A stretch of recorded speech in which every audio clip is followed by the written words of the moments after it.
goodness. Yes. Yes. Now, here's the toughest one. Get it! You toss it behind you. Oh, okay. And yes. Oh, good boy. Good boy. Some dogs have trouble with it. Good boy. Okay.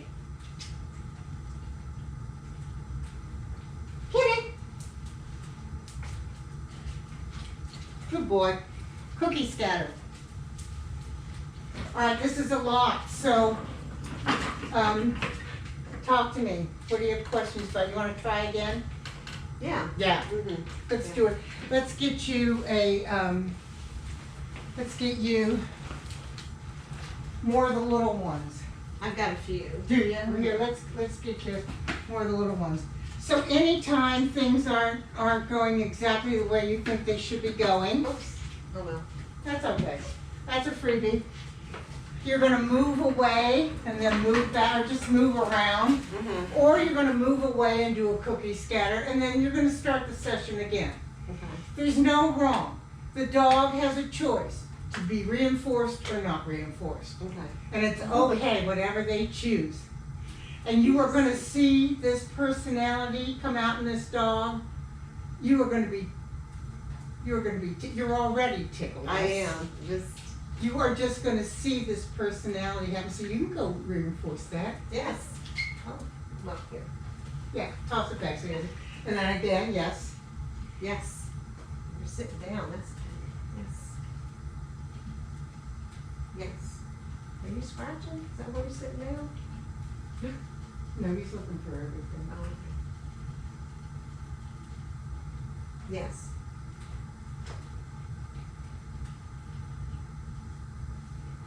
Get it.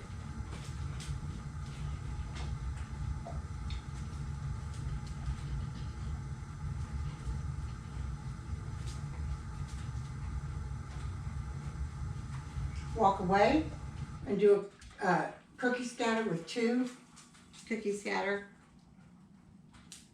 and then come back here and stand by the mat. Does this make sense to you? You understand why you did that, okay? Because He was kind of. he sort of disengaged. Uh-huh. So, and move to the other side over here.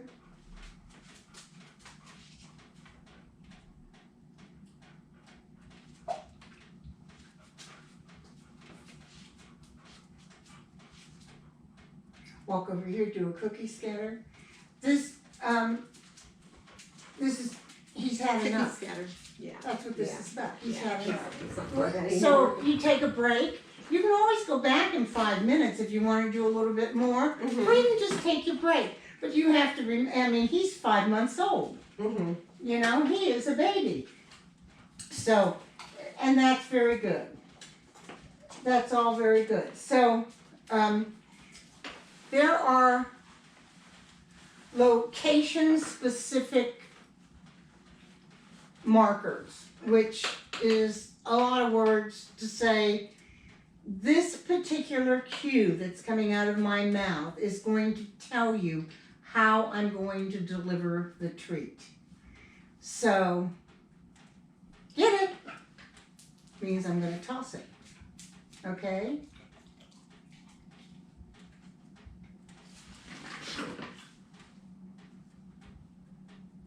All right, he's pretty engaged. Take it means you have permission to leave the mat and come take this out of my hand and go back to the mat.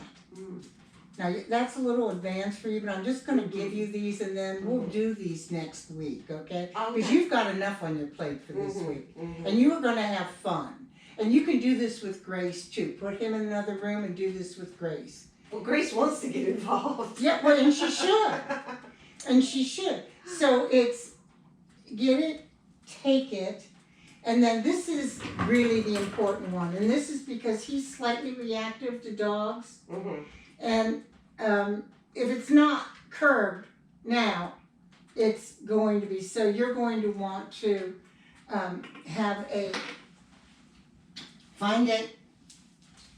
Find it means I'm dropping it on the floor. Find it. Find it. You just walk around and do this. Find it. You must say find it first. Okay. Because find it, this is Pavlov's dog, this is classical conditioning. You're pairing up two things. Find it. And then drop it. You will have a dog who you say find it, and their head will go down. A week of find it, and you do that, your dog's head will go down. So if you're walking and you're coming up to a dog and it looks like, you might want to go find it. Find it. And take that trigger out of their view. Find it. You might want to do find it and do several, and keep his head down. All right. So, and then there's, when they're on the mat, there's, I find it. Never do it that way. That's wrong. You don't say find it after you drop it. Say get it. Oh, okay. All right. So this is, let's see.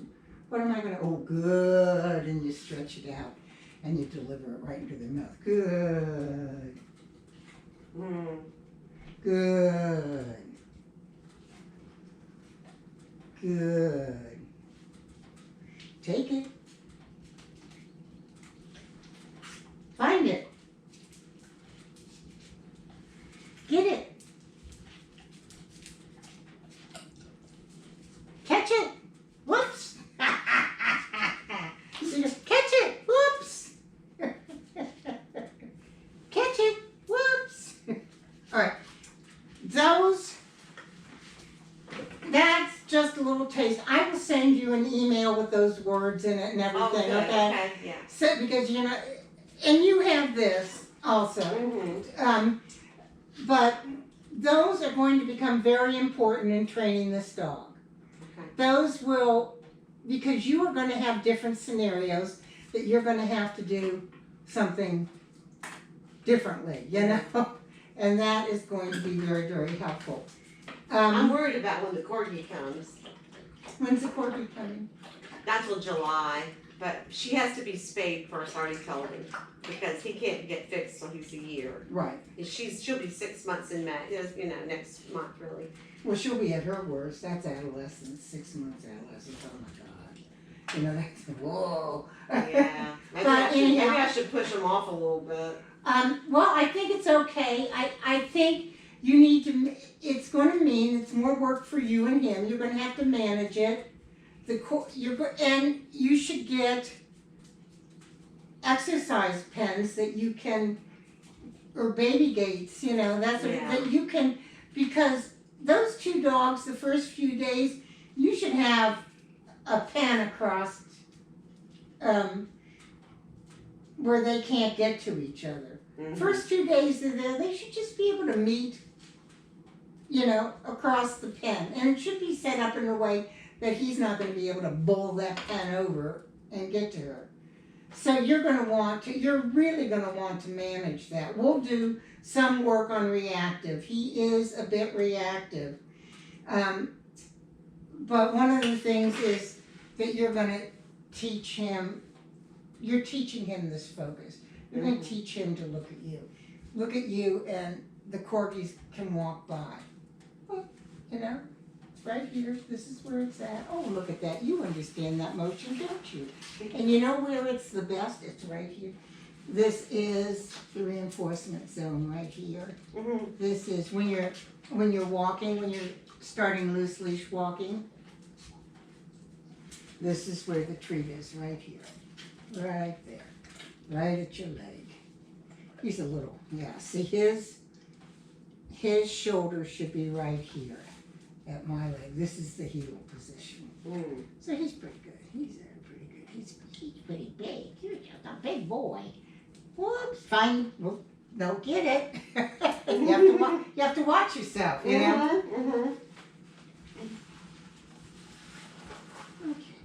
That's so good.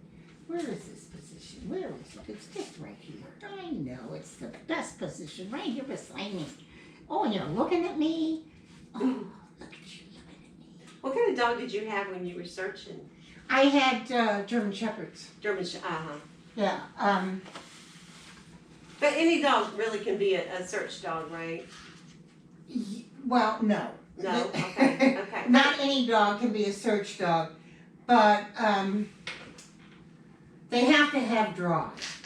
Okay. Yeah. So I had a German Shepherd that, she was a lovely dog. Her Grace was her name too. Oh. I adored this dog. And I took her out to have her be a search dog.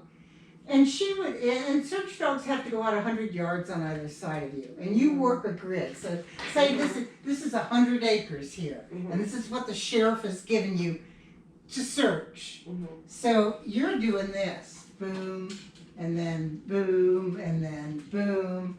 And the dog is going out 100 yards on either side of you. And you have to remember, good.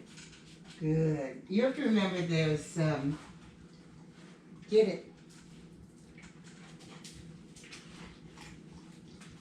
Cookie scatter. Cookie scatter means you could be a dog. Mm-hmm. Okay? Because you and I want to talk now. So you go be a dog. So that is, you are teaching him. He doesn't know what it is yet.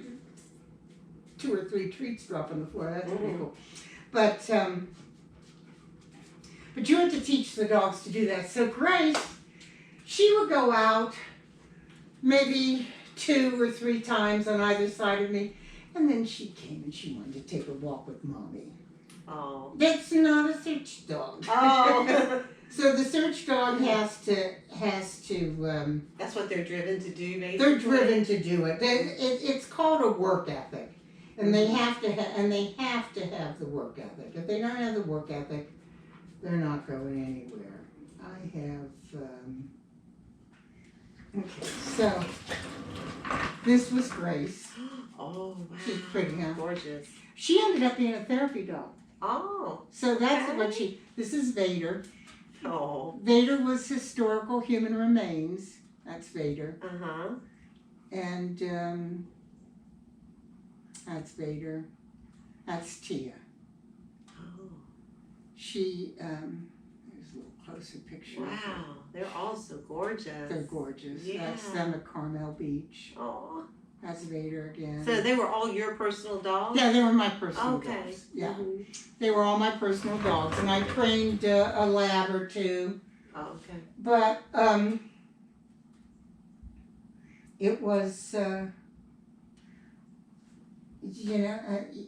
that's why people go to a breeder that breeds for that sort of working dog drive, because the dog has got to have drive. Tia, you had to stop her because she would have killed herself. I mean, she just wouldn't give up. Oh, wow. She had a work ethic that was unbelievable. She would not give up. Mm-hmm. This is Tia and I, 50 feet below the helicopter, going to another hilltop. Oh, wow. Wow. I So know. y'all were like in the air, like? We were underneath the helicopter. Under there. Okay. Yeah, and they would. This is her too. It's a pretty picture of her. Her tongue's hanging out. Oh, that's so pretty. We were training. Yeah. We would. We had to do everything. We had to do hot and cold loads on helicopters. This wasn't something we had to do, but this was something that became available for us to do. It's called a short haul. Oh. And the helicopter, hooks you up and the dog up in a harness, and then takes you underneath the helicopter. Actually, the reason that they did that was these pilots had a guy fall off of the Feather River Falls, and he was about 400 feet down, and they didn't know exactly where, and somebody had to go down and recover him. Mm-hmm. And it was treacherous territory. So what they did was they hooked the handler and the dog up underneath the helicopter, and they stayed helicoptering up there, and they lowered the dog and the handlers down so that they could find the body once the body was found, we sent the coordinates to where it was, and they sent down a litter, and we packaged the body, and then, and they hauled it up, and then they came back and they got us. Wow. But they would drop it down and you'd hook up and So they were dropping you down because you couldn't They- get there easily because of yeah, the there was area. really, No it was way. treacherous to get Oh, it. No, they yeah. dropped us down with the dog so that we could search the area down there and recover the body. Mm-hmm. And then, cause it was a recovery, it wasn't a find, you know. And then, once we found the body, we sent the coordinates back up to the pilot, and he sent a litter down so that we could package the body up, and they could recover the body for the family. Mm-hmm. And once they brought him up, then they sent the rope back down, you know, with the Yeah. hook, and you hooked up, Oh, and they pulled you out of there. wow. Yeah. Well, that dog had to be really well trained to be able to handle Yes. being, you know. And they had to do it, and we would do hot and cold loads all the time, and often California Highway Patrol helicopter unit would help us, you know, and first you go out and you have to get up into the helicopter and get the dog up into the helicopter and get all situated, and then you had to go through everything because you had to know, it had to be muscle memory by the time Mm-hmm. you were doing it for real. Mm-hmm. So it's just like what you're doing. You want, and especially, you know, the reactive dog training, Mm-hmm. you have to practice that and practice that and practice that because it needs to be muscle memory. Because when the reaction starts, pardon me, I don't know why my phone won't turn on. When the reaction starts, It's so funny.